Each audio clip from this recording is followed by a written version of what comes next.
So hello guys, welcome back to my YouTube channel MGM career institute. जैसे कि आप सबको पता है, हम एक सीरीज के अंदर यहाँ पढ़ाई कर रहे हैं जिसका नाम है सेमेस्टर रिकैप सीरीज। इस सीरीज के अंदर आज हम बात करने वाले हैं कम्युनिकेटिव इंग्लिश के कुछ मस्ट डू टॉपिक्स के बारे में। Must do topics, in must do topics के बारे में डिस्कस करने से पहले मैं आपको बता दूं कि एमजीएम करियर इंस्टीट्यूट आपके लिए एक सी प्रोग्रामिंग लैंग्वेज का कंप्लीट कोर्स लेकर आ रहा है, जो कि 15 जनवरी से स्टार्ट होने वाला है। इस कोर्स की जो फीस होने वाली है वो है 89 रुपीज़। तो इस कोर्स को आप ज्वाइन कर सकते हैं। हमारे चैनल के जो होम पेज पे जाकर ज्वाइन का बटन है उस पर क्लिक करके इसको बाय कर सकते हैं।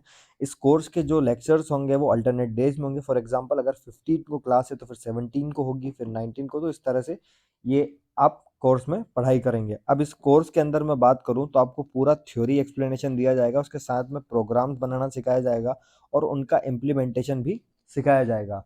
तो उम्मीद करता हूं आप लोगों की क्वेरी पर ही इस कोर्स को बनाया गया। बहुत सारे लोगों को सी प्रोग्रामिंग लैंग्वेज सीखने का मन था, उनको उसे और अच्छा करना था, तो उसी को देखते हुए इस प्रोग्राम इन कोर्स को हमने यहाँ लॉन्च किया है। तो 15 जनवरी से ये स्टार्ट होने वाला है, लेकिन इस प्रोग्राम के अंदर सिर्फ 100 स्टूडेंट्स इनरोल कर सकते हैं। फर्स्ट 100 स्टूडेंट्स जो इनरोल कर लेंगे वही इसका पार्ट हो सकेंगे। इसके बाद इसकी लिमिट कंप्लीट हो जाएगी। ठीक है, तो उम्मीद करता हूँ आप इसको जल्दी से जल्दी ज्वाइन करेंगे। चलिए अब बात करते हैं कम्युनिकेटिव इंग्लिश के अंदर यूनिट 3 में। यूनिट 3 की अगर मैं बात करूं तो सबसे पहले आप आंख मीच कर एक टॉपिक्स को याद कर लें जिसका नाम है SQ3R। SQ3R आप याद रख लें, ठीक है। ये फाइनल एग्जाम में भी 5 या 10 नंबर का आता है, लेकिन मोस्ट चांसेस होते हैं कि 5 नंबर में आपको दिखाई देगा। फिर एक क्वेश्चन इसके और में इसके साथ में आ सकता है। अगर 5 नंबर में SQ3R आता है तो उसके साथ आपको बेनिफिट्स ऑफ इफेक्टिव रीडिंग दिख सकता है या फिर टाइप्स ऑफ रीडिंग दिख सकता है। तो इनको भी आप अच्छे से याद कर लें। तो ये बात हो गई यूनिट 3 की। अब यूनिट 4 के अंदर हम बात करते हैं तो एक क्वेश्चन अधिकतर एग्जाम में बनता हुआ दिखाई देता है, क्या?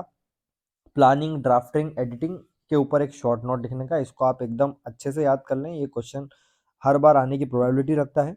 फिर एक क्वेश्चन आता है प्रिसाइज राइटिंग के, what do you mean by precise writing, या फिर एक्सप्लेन अबाउट प्रिसाइज राइटिंग, ऐसे करके कुछ क्वेश्चन आ जाएगा। और फाइनली एक क्वेश्चन होता है डिफरेंस बिटवीन पैराफ्रेजिंग और समराइजिंग। पैराफ्रेजिंग और समराइजिंग में क्या डिफरेंस है, उसके बीच में भी एक क्वेश्चन बन सकता है 5 नंबर के लिए। लेकिन ज़्यादा इंपॉर्टेंट आपको इस चैप्टर में जो सबसे इंपॉर्टेंट है प्लानिंग, ड्राफ्टिंग, एडिटिंग है। उसके बाद आप डिफरेंस देखिए इनका और उसके बाद प्रिसाइज राइटिंग देखिए। ठीक है, अब यूनिट 5 के बारे में अगर बात करूं तो पूरा का पूरा नॉवल और पोयम से रिलेटेड है। तो इससे क्वेश्चन क्या बन के आ सकता है, समरी ऑफ पोयम लिखने को आ सकता है। कौन सी वाली poem? Night of the scorpion, जो कि आपके सिलेबस में है। और एक क्वेश्चन साथ में आप ये भी देख सकते हैं कि right the summary of a text you have read, जो आपके सिलेबस में टेक्स्ट आपने रीड किया है उसकी समरी आपको यहाँ लिखनी है। तो ये बात हो गई हमारी कंप्लीट तीनों यूनिट की कम्युनिकेटिव इंग्लिश की। तो अब तक हमने जितना भी आपका सिलेबस था पूरा एमएसटी का उसको कवर किया है। होपफुली आपको उसका बेनिफिट मिला होगा। तो अगर आपको भी लगता है कि जो हमने गेसिंग आपको दी थी मस्ट डू टॉपिक की वो बिल्कुल सही थी या उससे आपको फायदा मिला, तो कमेंट करके एक बार थैंक यू, या आप कुछ भी कमेंट करके हमें एक सिंबल जरूर दें आपके फीडबैक का कि आपको उसका बेनिफिट मिला।